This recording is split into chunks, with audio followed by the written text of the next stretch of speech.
Assalamualaikum warahmatullahi wabarakatuh. Selamat pagi anak-anak, kita bertemu lagi. Kali ini kita akan belajar tema 7, subtema 1, pembelajaran yang ketiga bersama Bu Mei. Sudah siap anak-anak?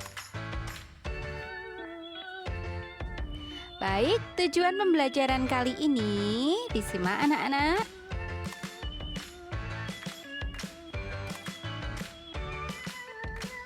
Oke, ada 4 poin. Mari kita masuk materinya. Tema 7, peristiwa dalam kehidupan. Subtema 1, peristiwa kebangsaan masa penjajahan. Berbagai kebijakan pemerintah kolonial telah menyengsarakan rakyat Indonesia. Salah satunya sistem tanam paksa yang dilaksanakan pemerintah kolonial Belanda. Apakah sistem tanam paksa itu? Apa pengaruhnya terhadap kehidupan rakyat Indonesia? Nah, mari kita cari tahu anak-anak. Di sini, Bu Guru punya wacana sistem tanam paksa pemerintah kolonial Belanda. Silahkan dibaca anak-anak.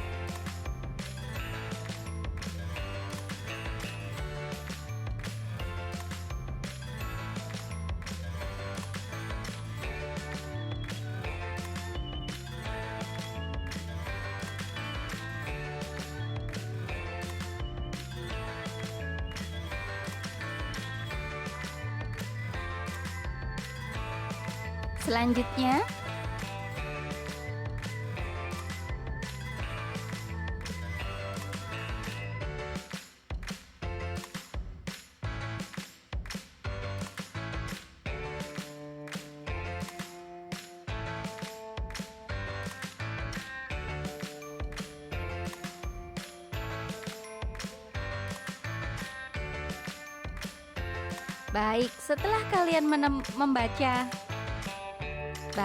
setelah kalian membaca tadi, ayo temukan kosakata baku dan kata serapan pada bacaan yang berjudul Sistem Tanam Paksa Pemerintah Kolonial Belanda.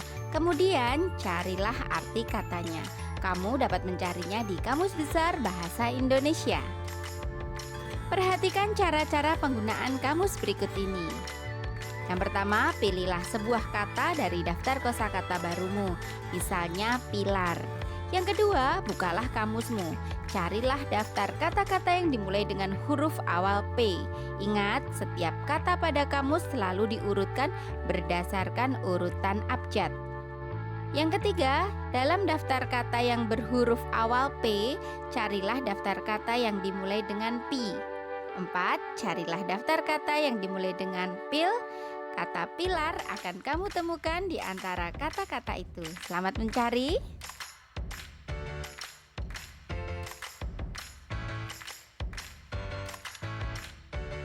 Sekarang, ayo menulis.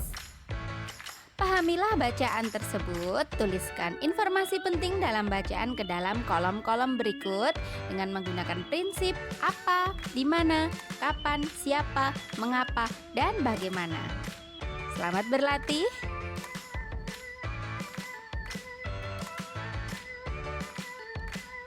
Nah, tahukah kamu reaksi rakyat Indonesia terhadap pemerintah kolonial? Menjelang kedatangan bangsa Eropa, masyarakat di wilayah Nusantara hidup dengan tenteram di bawah kekuasaan raja-raja. Kedatangan bangsa-bangsa Eropa di Indonesia mula-mula disambut baik oleh bangsa Indonesia.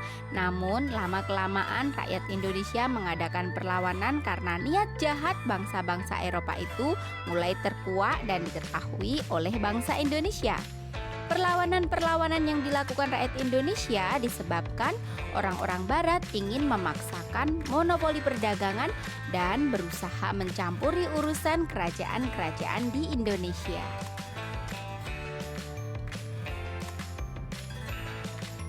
Sekarang anak-anak ayo membaca. Berikut peristiwa perlawanan terhadap Portugis.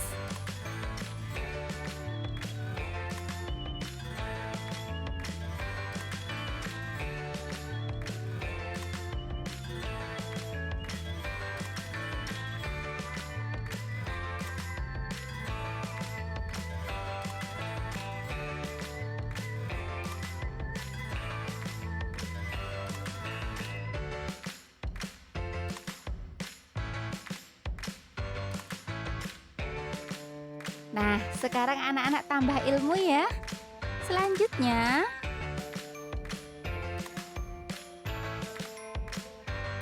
peristiwa perlawanan terhadap Belanda. Berikut beberapa tokoh dari beberapa daerah yang memimpin perlawanan terhadap Belanda. Ada Sultan Hasanuddin dari Makassar, Pangeran Antasari dari Banjarmasin, Kalimantan Selatan, Patimura dari Maluku, Sisingamangaraja dari Sumatera Utara, Sultan Ageng Tirtayasa dari Banten, Pangeran Diponegoro dari Yogyakarta, dan Silas Papare dari Papua.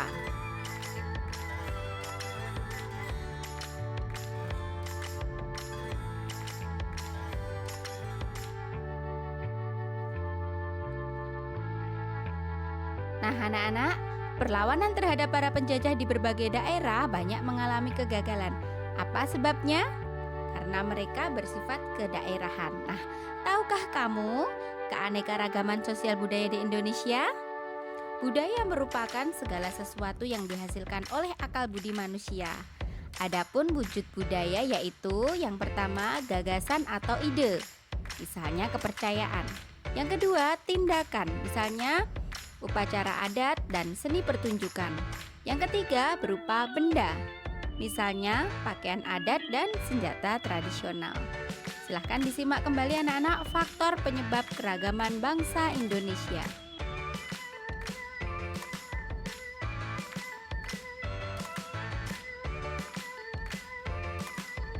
Di sini ada faktor keturunan, ras di Indonesia, kemudian macam-macam ras,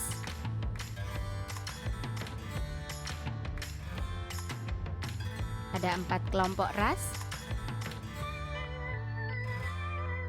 Ini contoh gambarnya, ada ras khusus, ras Kaukasoid, ras Mongoloid, dan ras Negroid.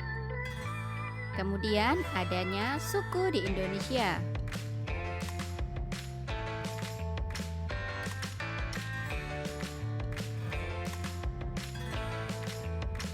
Sudah anak-anak, mari kita lanjutkan.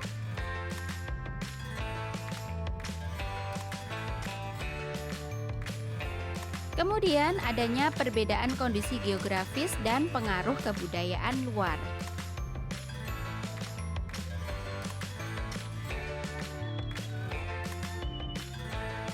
Nah, itu tadi faktor-faktornya ya.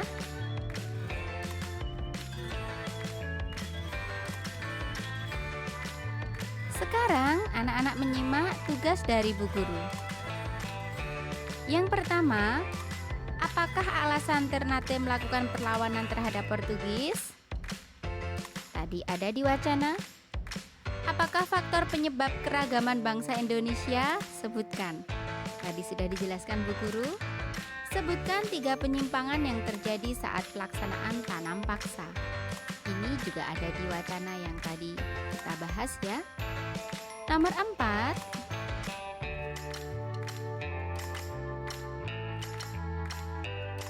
tuliskan tentang dirimu dalam bagan seperti contoh.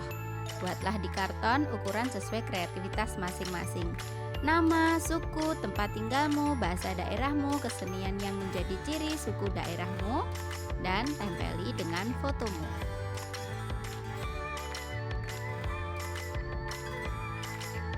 Yang kelima, tuliskan nama suku-suku bangsa di Indonesia. Tidak perlu digambar anak-anak, silahkan sekreatif mungkin.